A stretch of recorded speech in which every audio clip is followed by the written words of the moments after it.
ಗೌರಿ ಕಲ್ಯಾಣ.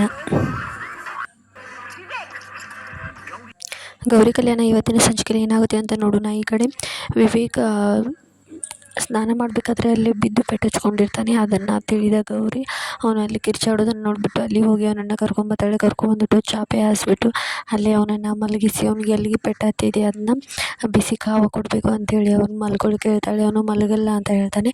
ಹಾಗೆ ಒತ್ತಾಯ ಮಾಡಿ ಅದು ಮಾಡಿ ಇದು ಮಾಡಿ ಅವನನ್ನು ಮಲಗಿಸ್ತಾಳೆ. ಮಲಗಿಸಿದ ತಕ್ಷಣ ಅವನಿಗೆ ಬಿಸಿಯ ಕಾವು ಕೊಡೋದ್ಬಿಟ್ಟು ಕಚಗುಳಿ ಕೊಡೋದು ಮತ್ತು ಅವನನ್ನ ನಗಿಸೋದು ಈ ರೀತಿ ಮಾಡ್ತಿರ್ತಾಳೆ. ಇದನ್ನು ನೋಡಿದ ಕಾಂತಲಕ್ಷ್ಮಿ, ನನ್ನ ಅಳಿಯ ಮಗಳು ಇದೇ ರೀತಿ ಖುಷಿಯಾಗಿ ಇಲ್ಲಪ್ಪ, ಇವ್ರ ಮೇಲೆ ಯಾರ ಕಣ್ಣು ಬೀಳಬಾರ್ದು ಅಂತ ಕಾಂತಲಕ್ಷ್ಮಿ ಅಂದ್ಕೊಳ್ತಿರ್ತಾಳೆ.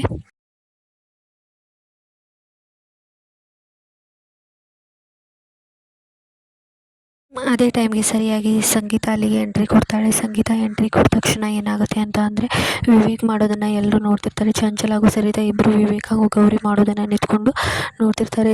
ಸಂಗೀತಾಗಿ ಎಲ್ಲಿಲ್ಲದ ಕೋಪ, ಸರಿತಾಗಿ ಎಲ್ಲಿಲ್ಲದ ಕೋಪ ಬರುತ್ತೆ. ಆನಂತರ ಅವಳು ನೋಡೋದೆಲ್ಲ ನೋಡಿಬಿಟ್ಟು ವಿವೇಕ್ ಅಂತ ಜೋರಾಗಿ ಕಿರ್ಚಾಳೆ. ಅಲ್ಲಿಯೇ ವಿವೇಕ್ ಪಟ್ಟಂತ ಎದ್ದು ನಿಂತ್ಕೊಳ್ಳೋಕೆ ನೋಡ್ತಾನೆ. ಎದ್ದು ನಿಂತ್ಕೊಳ್ಳೋಕೆ ಬರಲ್ಲ. ಆಗ ಗೌರಿ ಹೆಲ್ಪ್ ಮಾಡ್ತಾಳೆ, ನಿಂತ್ಕೊಳ್ತಾನೆ. ಆನಂತರ ಸರಿತಾ ಹಾಗೆ ಚಂಚಲ, ಏನು ವಿವೇಕ್ ಇಲ್ಲಿ ಬಂದುಬಿಟ್ಟು ಹೀಗೆ ನಾಟಕ ಮಾಡ್ತಿದ್ದೀಯಾ, ಅಲ್ಲಿ ಹೆಂಡತಿ ಅಂದರೆ ಆಗಲ್ಲ ಅದು ಇದು ಅಂತ ಅಂತಿದ್ದೆ, ಇಲ್ಲಿ ಖುಷಿಯಿಂದ ತುಂಬ ನಾಟಕ ಮಾಡ್ತಾ ಇದೆಯಲ್ಲ ಅಂತ